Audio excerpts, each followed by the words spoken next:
कि अपनी गठबंधन की सरकार को बचाने के लिए, केंद्र सरकार को बचाने के लिए रेवड़ी बांट दी गई है और ये क्या तारीफ कर रहे हैं। नीतीश कुमार जी को अब क्या हो गया है, शॉर्ट टर्म मेमोरी लॉस के ये क्या बीमारी हो गए हैं। जनता भाजपा के भी लोग बोलते हैं कि इतना दिया, जनता दल यूनाइटेड के भी लोग बोलते हैं कि इतना दिया केंद्र सरकार ने, तो ये 10 सालों में वो पैकेज का हुआ क्या। नमस्कार, आप देख रहे हैं तीसरा पक्ष न्यूज नेटवर्क। आज हम बात करेंगे केंद्रीय बजट को लेकर और हम यह भी जानेंगे कि इस बार बिहार राज्य को क्या मिला।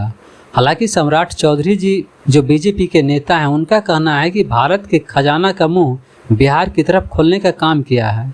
यह बजट बिहार को विकसित बनाने की पटकथा लिखेगा और इस बजट में बिहार के प्रति प्रधानमंत्री जी का प्रेम दिखा और सत्ता पक्ष के विभिन्न मंत्रियों ने भी इस बजट को बहुत तारीफ किया।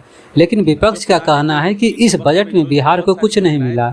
इससे बड़ा धोखा और क्या हो सकता है। इन सभी सवालों पर आज हमारे साथ चर्चा करने के लिए राजद के प्रवक्ता आरजू खान जी हैं, तो आइए आगे उनसे जानते हैं। सर, सम्राट चौधरी जी का कहना है कि केंद्रीय बजट को तारीफ करते हुए उन्होंने यह भी कहा कि जो खजाना का मुंह है वो बिहार की तरफ खोल दिया गया है। इस पर आपको क्या कहेंगे? देखिए, सबसे बड़ी बात है जो केंद्र में जो सरकार चल रही है, वो जो गठबंधन की सरकार है, टीडीपी और नीतीश कुमार उसमें बहुत अच्छी भूमिका में है। तो एक तरह से मैं ये कह सकता हूँ कि अपनी गठबंधन की सरकार को बचाने के लिए, केंद्र सरकार को बचाने के लिए रेवड़ी बांट दी गई है और ये क्या तारीफ कर रहे हैं। जो पुराने जो यूपीए के वक्त में जो बहुत सारी योजनाएं थी, उसी को उन्होंने रीशेड्यूल कर दिया है। उन्होंने बेहतर क्या किया, ग्रामीण विकास योजना के लिए उन्होंने क्या किया, उन्होंने मिनिमम सपोर्ट प्राइस के लिए क्या किया, उन्होंने जो बिहार में जो मजदूर जो पलायन कर रहे हैं उसके ऊपर उन्होंने क्या किया, उन्होंने शिक्षा के ऊपर क्या किया। शिक्षा में आप इंटरमीडिएट में प्रतिवर्ष यहाँ से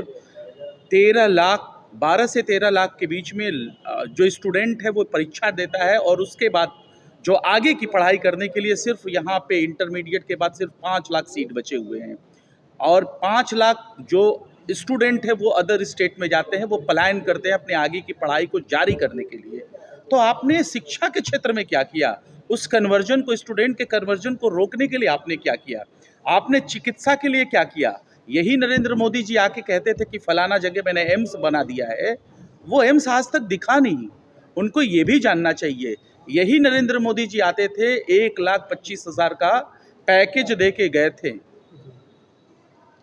उस पैकेज के बाद 10 साल के बाद ये 56,000 करोड़ का अगर ये पैकेज अगर मिल जाता है तो ये कितने नीचे गिर गए, इनका ग्रोथ जो रेट है वो कितने नीचे गिरा है, ये बताइए।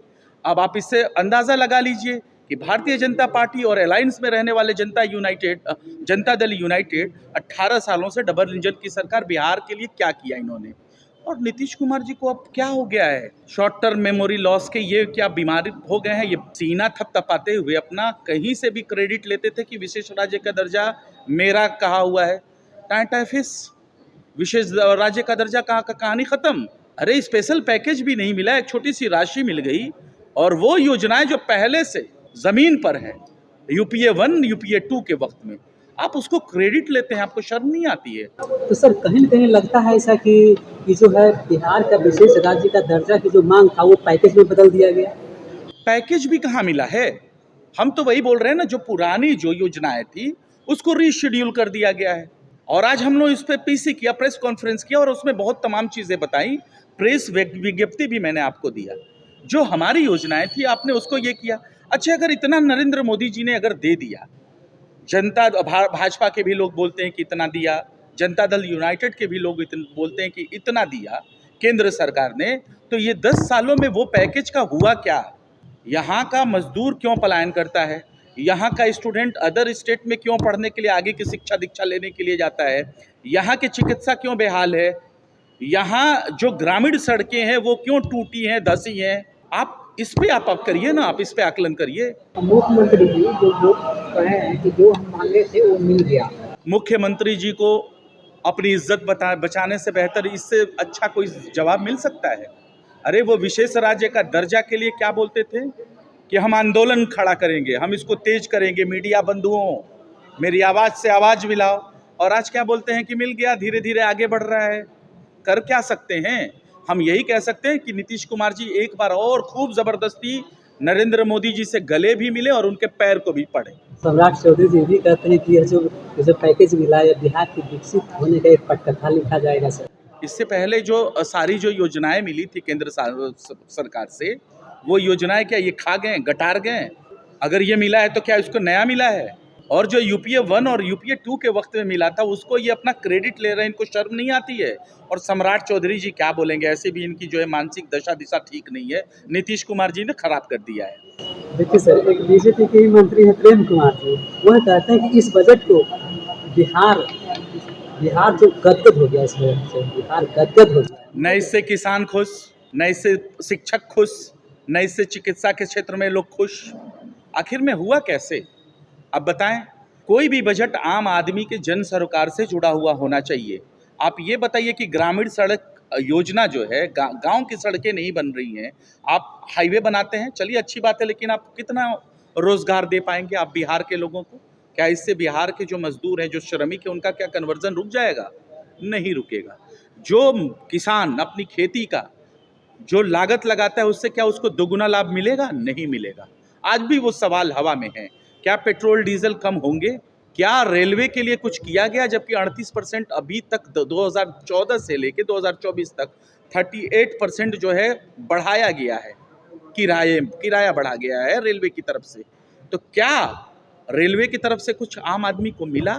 आप एसी बोगियां कम कर ज़्यादा बढ़ा रहे हैं और जनरल डब्बे कम कर रहे हैं, इससे कहाँ है आम आदमी का सरोकार? गैस सिलेंडर क्या कम हो गए? अब बताइए ना, ये सारी चीज़ें होती हैं। शिक्षा के क्षेत्र में कुछ नहीं, चिकित्सा के क्षेत्र में कुछ नहीं, पलायन के क्षेत्र में आपने कुछ नहीं किया। आपने इंफ्रास्ट्रक्चर के बारे में क्या किया? यहाँ कल कारखानों के लिए क्या किया? उससे आदमी को रोजगार मिलेगा ना, बिहार वासियों को। अब दूसरी बातें करते हैं। सर, कहीं न कहीं ये बिहार में ये जो बजट का जो पैकेज आया, ये कहीं न कहीं एक मैंने हाईवे मैंने कॉरिडोर से जुड़ा हुआ है सर, जो कि कारपोरेट से मैंने सत्ता आज तक भारतीय जनता पार्टी सिर्फ कारपोरेट घरानों को ही जिंदा कर रही है और छोटे कारोबारियों को और किसानों के लिए कुछ भी नहीं सोचती है। ये कौन सी नई बात है?